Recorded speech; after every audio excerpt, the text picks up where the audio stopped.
Le Duc parce que c'est la marque de bière qu'on produit et qu'on vend. Thor parce qu'on est ici à Toronbay. Alors comment est-ce que... Antoine Limbourg et son associé ont fait de leur passion leur métier. Ils sont aujourd'hui à la tête d'une petite brasserie qui produit une demi-douzaine de bières différentes. Mais voilà, l'idée c'était vraiment de travailler avec des produits locaux de manière durable pour faire une bière de qualité, mais avec des outils assez technologiques, mais en respectant le procédé traditionnel belge, donc de la triple fermentation. Très fiers de leur création, ces maîtres brasseurs éprouvent une belle satisfaction à accueillir leurs consommateurs dans leur brasserie.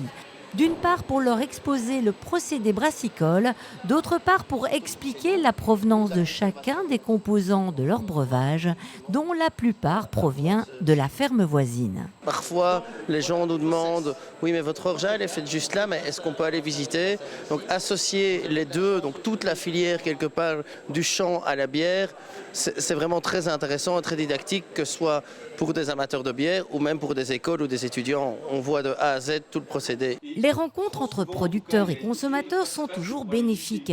C'est ainsi que le GAL Ruralité SB Brabançonne lance une nouvelle façon de faire connaissance avec des maraîchers, des agriculteurs, des éleveurs, des apiculteurs, des artisans ou encore des brasseurs. Une façon de mieux se connaître pour mieux se comprendre et vivre ensemble. Alors renouer le dialogue entre citoyens et agriculteurs, c'est très important aujourd'hui. D'une part parce qu'il y a de plus en plus de citoyens qui se posent des questions sur l'agriculture et son impact sur l'environnement, sur la santé. Et d'autre part, on a des agriculteurs qui en fait sont de plus en plus isolés, c'est-à-dire que le lien avec le village, la vie de village, les voisins est en quelque sorte rompu ou en tout cas affaibli par rapport à avant. Donc il y a un besoin de réorganiser des rencontres et un dialogue entre agriculteurs et citoyens pour mieux se comprendre mutuellement par rapport aux questions que les uns et les autres se posent. Notre principale difficulté pour les maraîchers, justement, c'est faire la publicité pour vendre les légumes. On doit toujours être au taquet pour pouvoir vendre nos légumes, quoi. Donc ici, on espère quand même attirer un peu toutes sortes comme public, aussi bien des écoles peut-être que monsieur et madame tout le monde qui viendraient visiter la ferme ou le maraîchage donc chez moi. Le concept a été baptisé « les fermes accueillantes », en contraste avec les préjugés qui entachent souvent l'image des producteurs qui sont parfois un peu vite mis dans le même sac.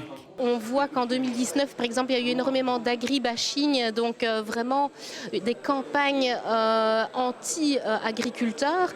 Et donc, il faut renouer le dialogue entre le consommateur et le producteur pour lui montrer que l'agriculture wallonne est une agriculture familiale, respectueuse de son environnement.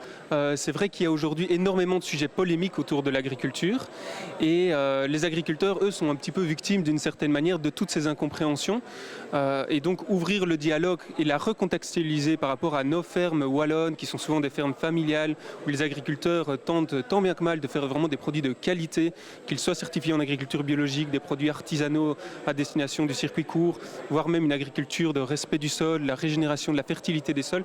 Il y a vraiment un tas d'initiatives très intéressantes et à faire découvrir aux citoyens. Une quinzaine de producteurs de l'Est du Brabant wallon se sont proposés pour ouvrir leurs portes et accueillir le public. Il suffit de constituer un petit groupe et de les contacter pour convenir d'une date ou de prendre contact avec le GAL Ruralité SB Brabançonne.